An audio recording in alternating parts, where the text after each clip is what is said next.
It's our first startup, and so obviously we're learning a lot. We're still learning a lot, and I think we're going to learn a lot for the next 10 years. But the big mistakes I think that we would avoid going on was making sure you have the right priorities. And at the beginning of a startup, it means who is this for? What I'm doing, what are the very important questions that I should answer first?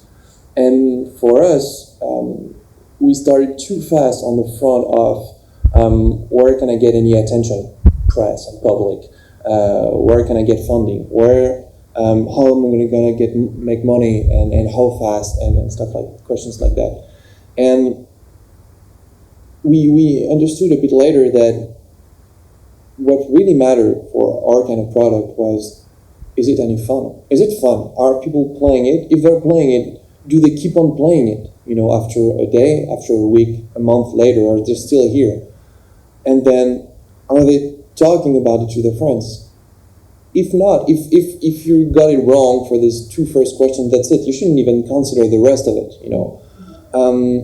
and that's what we did at first. So we got some press at the beginning because the concept was fun and new and innovative, and so we got a lot of thousands of users pouring into the app, but it was leaking for everywhere because the product was not good enough at the time, and so once you realize that, you're like, okay, let's rethink the priorities. The first thing would be, do people get it? Is it any fun for them? And once you fix this, you can start moving on to the next topic, And so this is what we've done over the past few months, and now we're very happy to see that our new release actually get the kind of retention that we're hoping for. So yeah, that's it. I think my first and only point for. So that's your suggestion to new startups? Yeah. France in particular, or? Yes, it's like and.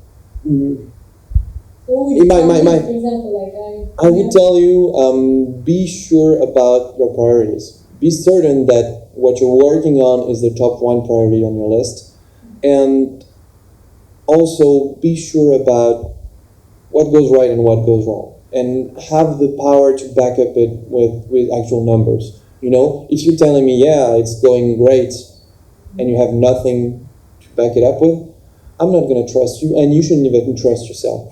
You should be able to understand from day one what is actually working on your thing. What makes it good, and go from there. You should not have a roadmap for the next 6 months out of nowhere, without it being backed up by numbers, by actual data. Give an example of that. Being qualitative or quantitative. What I mean is qualitative or quantitative. Yeah. What I mean is I'm gonna give the example of our app. OneFee. After a while, we realized that the retention was not great. That when we got 1,000 users, the next day we got 200, and after a week we got 50. So that's additional. No. Out of the 1,000 that were there on day 0, on day 1 we have 200, and on day 7 we have 50 or 40. And that's not good. And you should be always aware of what those numbers are, and have them always on a screen somewhere, because this is what you need to fix. This is once your people are hooked into your service because it becomes a necessity that they actually want to play it. Added value, exactly. Then those numbers are going to go up. But they come from many things, and if they're wrong, you need to get to the bottom of this and understand why they're bad.